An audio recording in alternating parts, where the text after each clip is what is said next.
အားလုံးပဲမင်္ဂလာပါကျမကဒီဗီဒီယိုလေးထဲမှာတော့ self confidence self esteem နဲ့ပတ်သက်တဲ့အကြောင်းအရာလေးကိုအနည်းငယ်ပြပြပေးချင်ပါတယ်ကျမတို့စီမှာ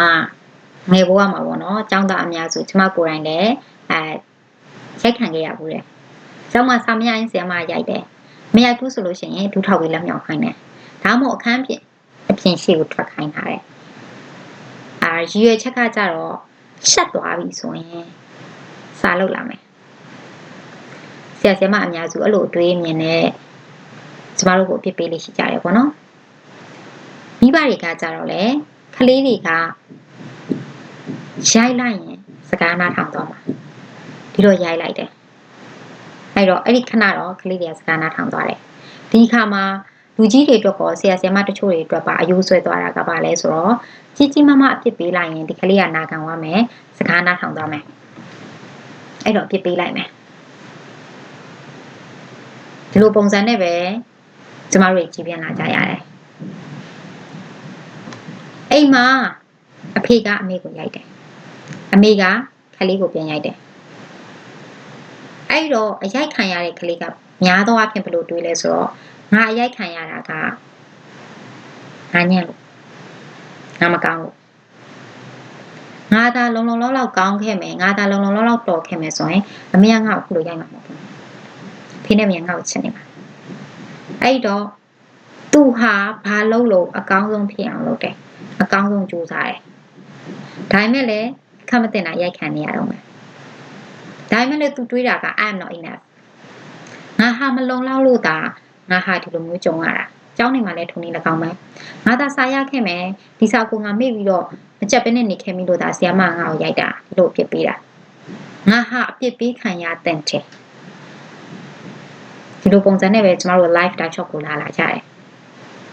လုပ်ငန်းဝင်ရောက်တယ်ကိုကအကောင်းဆုံးတော့လုပ်ခဲ့တာပဲဒါပေမဲ့အထက်လူကြီးကပြောတယ်ဆိုတယ်အဲ့ခါမှတွေးလိုက်တာကငါဟာမလုံလောက်လို့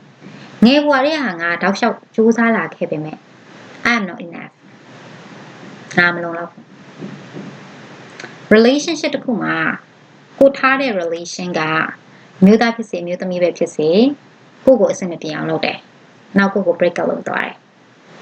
ငါအဆင်မပြေလို့ငါမကောင်းလို့ I'm not enough ငယ်လေးကနေစပြီးတော့ကြီးလာတဲ့အချိန်ထိကြုံလာရတဲ့ဘဝတောက်လျှောက်မှာငါဟာလုံလောက်အောင်မကောင်းတဲ့သူငါဟာအဆင်မပြေတဲ့သူလို့ယူဆလာတဲ့သူတွေဟာအချိန်တော်တော်များများမှာလဲကိုအမြဲတမ်းအဲ့လိုယူဆပါတယ်တကယ်ချင်းနေငါ့ကိုမခေါ်တာငါမကောင်းလို့ငါချစ်သူကငါ့ကိုပြစ်သွားတာငါမကောင်းလို့အဖေနဲ့မိငါ့ကိုရိုက်တာငါမကောင်းလို့ဆရာမကငါ့ကိုရိုက်တာငါမကောင်းလို့ I'm not enough I'm not enough I'm not enough ဒီစကားလုံးကိုကျမတို့ကကိုထောက်လျှောက်ပြောလာတယ်အဲ့နောက်ဆက်တွဲကကြတော့တခုခုဖြစ်လာတယ်ဆိုလို့ရှိရင်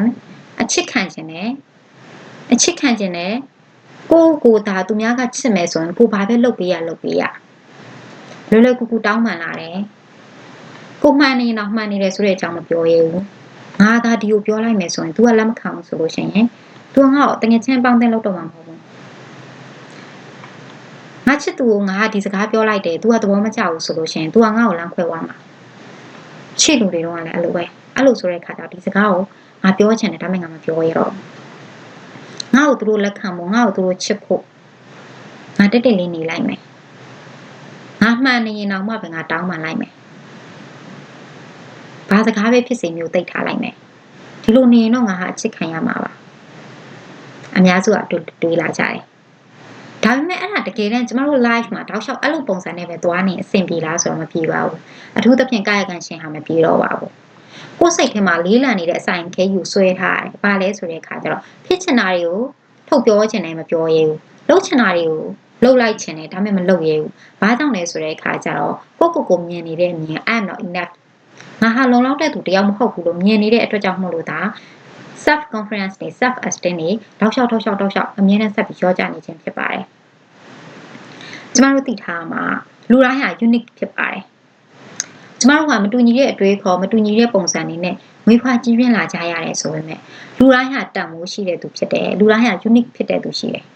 ကျမဟာလည်းတန်ဖိုးရှိတဲ့သူတယောက်ဖြစ်တယ်လို့ ကျမရဲ့ပတ်ဝန်းကျင်ကလူတွေတူတယောက်ချင်းစီတိုင်းဟာလေသူတို့ကတန်ဖိုးရှိတဲ့သူတယောက်ဖြစ်တယ်ကျမတို့တွေကကိုယ့်ရဲ့တန်ဖိုးကိုမြင်အောင်ကြည့်တတ်ဖို့လိုတယ်ကိုချစ်ပေးဖို့လိုပါတယ်ကိုလည်းမချစ်ဘူးသူများအချစ်ခံရဖို့ပဲအများအားဆောင်နေမယ်ကိုယ့်ရဲ့တန်ဖိုးကိုလည်းကိုနားမလဲကိုယ့်ရဲ့တန်ဖိုးကိုလည်းကိုမသိဘူးဆိုလို့ရှိရင်ကြတော့ကျမတို့ရှေ့ဆက်သွားရမယ်ဘဝခီးလမ်းမှာဆိုလို့ရှိရင်ကိုအလိုမကျခြင်းနေနဲ့ပြည့်နှက်နေနိုင်ပါတယ်ဒီတော့ကျမရဲ့ဒီဗီဒီယိုကိုကြည့်နေတဲ့သူတွေဆိုရင်လည်းမိမိကိုပြန်မိခွင့်မေးကြည့်ပါငါဟာအမြဲတမ်းငါအဲ့not enough လို့ပြောနေမိတဲ့သူလားငါဟာ relationship မှာဖြစ်စေတကယ်ချင်းနေနဲ့ဖြစ်စေမိသားစုနဲ့ဖြစ်စေဘလို့ပတ်ဝန်းကျင်အတိုင်းဝိုင်းမျိုးမှာမဆိုငါဟာအမြဲတမ်းတောင်းပန်နေမိတဲ့သူငါဟာအမြဲတမ်းအလျှော့ပေးနေမိတဲ့သူအမှန်တရားတော့မပြောရဲဘဲနဲ့ဖုံးကွယ်နေမိတဲ့သူဖြစ်နေပြီလားကိုမေးခွန်းပြန်မိကြည့်ပါဒါဆိုလို့ရှိရင်တော့ကိုအတိုင်းတာတစ်ခုတည်းသိလာဖို့အတွက်ကျမမျှော်လင့်ပါတယ်ကျမတို့တွေဟာမမေ့လိုက်ပါနဲ့လူတိုင်းဟာ unique ဖြစ်ပါတယ်လူတိုင်းဟာတန်ဖိုးရှိပါတယ်လူတိုင်းဟာအဖို့တန်ပါတယ်ဒါလေးကိုမမေ့စေချင်ပါဘူးဒီဗီဒီယိုလေးကိုတော့ကျမဒီလောက်နဲ့ပဲညှနာလိုက်ပါမယ်နောက်ထပ်ဗီဒီယိုမှာဘယ်လိုအကြောင်းအရာလေးတွေပြပြပေးအောင်လဲဆိုတာစောင့်မျှော်ပေးပါဦးအားလုံးကျေးဇူးတင်ပါတယ်